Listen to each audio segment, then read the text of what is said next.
L'achèvement du remplissage au deuxième tour du grand barrage déterminera le prochain destin des Éthiopiens et de la nation en général selon le comité exécutif du Parti de la Prospérité.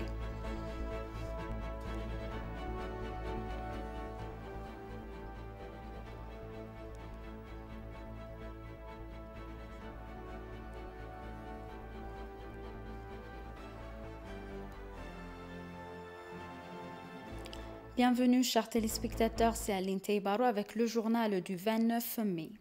L'achèvement du remplissage au deuxième tour du grand barrage de la Renaissance éthiopienne et la réussite des prochaines élections nationales détermineront le prochain destin des Éthiopiens et de la nation en général selon le comité exécutif du Parti de la Prospérité.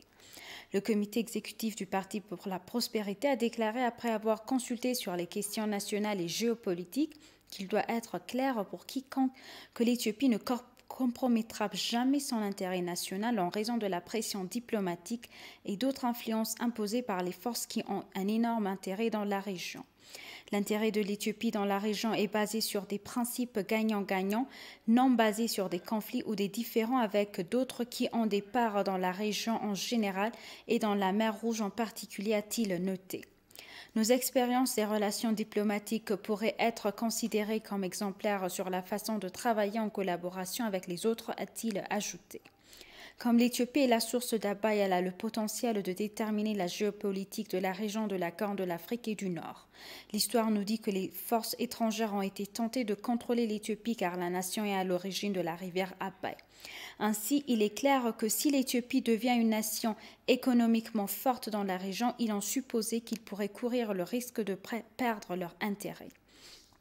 Selon le communiqué, l'accord de paix historique entre l'Éthiopie et l'Érythrée ne rendra pas heureux certains des forces étrangères qui veulent déstabiliser la région. L'achèvement des élections offrira une grande opportunité au pays et stimulera d'un pas le parcours démocratique de l'Éthiopie, indique le communiqué. Enfin, le comité exécutif a appelé toutes les parties concernées à s'unir pour mener à bien cette élection historique. C'est selon l'ENA.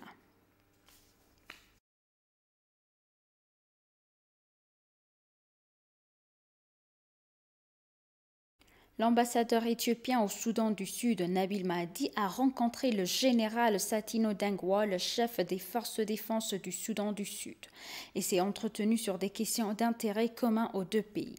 L'ambassadeur a informé le général Satino Dengwa des affaires courantes de l'Éthiopie qui comprennent l'opération d'application de la loi et les appuis humanitaires ultérieurs et les engagements du gouvernement éthiopien en faveur du retour à la normale dans la région du Tigray. Le processus de négociation du grand barrage, le différend frontalier entre l'Éthiopie et le Soudan, et sur les prochaines élections en Éthiopie. L'ambassadeur a également réaffirmé l'engagement de l'Éthiopie en collaboration avec l'IGAD à travailler sur les moyens de soutenir le Soudan du Sud dans la mise en œuvre de l'accord de paix.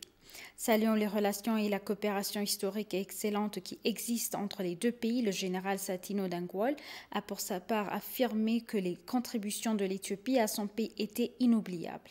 Il a également affirmé que le Soudan du Sud n'arbitrerait en aucun cas des éléments ou ne coopérerait avec des forces qui travaillent contre les intérêts de l'Éthiopie, selon le ministère des Affaires étrangères.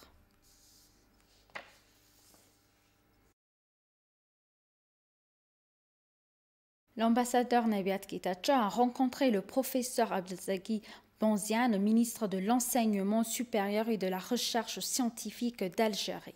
L'ambassadeur a discuté des moyens de renforcer encore la coopération dans le domaine de l'enseignement supérieur et de la recherche scientifique entre les établissements d'enseignement supérieur éthiopiens et algériens. Au cours de leur discours, l'ambassadeur Nebiat a noté que la coopération entre les établissements d'enseignement supérieur d'Afrique est un aspect important de l'échange d'expériences en matière de développement et un pays de renforcer le panafricanisme entre les pays africains.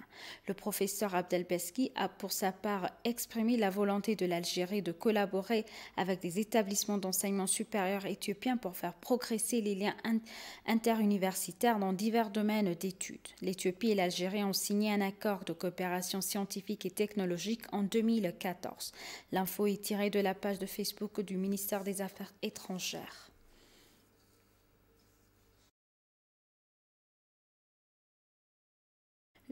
L'ambassadrice Hirut Zamana a prononcé une conférence publique sur la politique étrangère à l'Éthiopie à l'école diplomatique de Bruxelles. La conférence a été ouverte par une remarque introductive de son Excellence ambassadeur Jean de Bouc, président de l'école diplomatique. Dans ses remarques, l'ambassadeur de Bouc a salué le rôle crucial de l'Éthiopie dans la Corne de l'Afrique et sur l'ensemble du continent.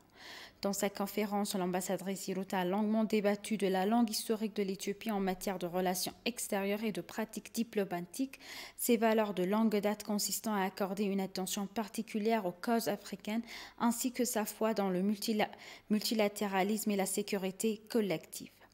En outre, l'ambassadeur s'est adressé à l'auditoire au sujet de la situation actuelle en Éthiopie et des engagements du gouvernement à résoudre le défi auquel le pays est confronté. La conférence publique a été suivie par les directeurs académiques de l'université, les professeurs ainsi que les étudiants de l'école diplomatique. C'est selon FPC.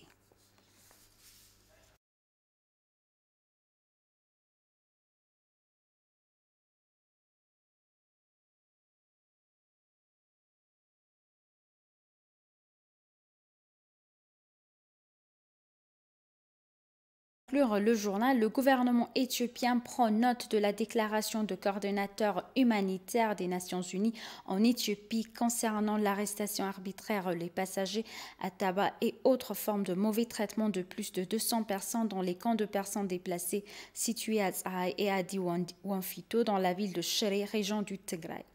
Le gouvernement éthiopien estime que l'enquête nécessaire devra être entreprise pour vérifier les faits relatifs à l'allégation susmentionnée. Le gouvernement éthiopien tient à réaffirmer à l'Organisation des Nations Unies qu'il respecte ses obligations au titre du droit international humanitaire et du droit des droits de l'homme, y compris les principes directeurs internationaux relatifs aux personnes déplacées. Il est également pleinement attaché à la protection des civils dans les situations des conflits armés. En conséquence, le gouvernement éthiopien a déployé tous les efforts possibles pour assurer la sûreté et la sécurité des personnes déplacées qui sont hébergées, soit dans des abris temporaires ou vivent avec des proches.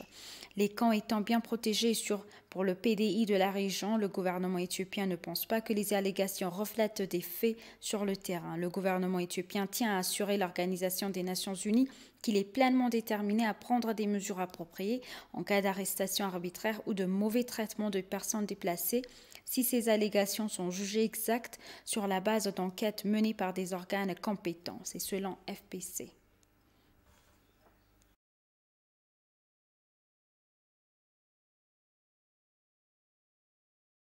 Chers téléspectateurs, nous vous rappelons les titres principaux.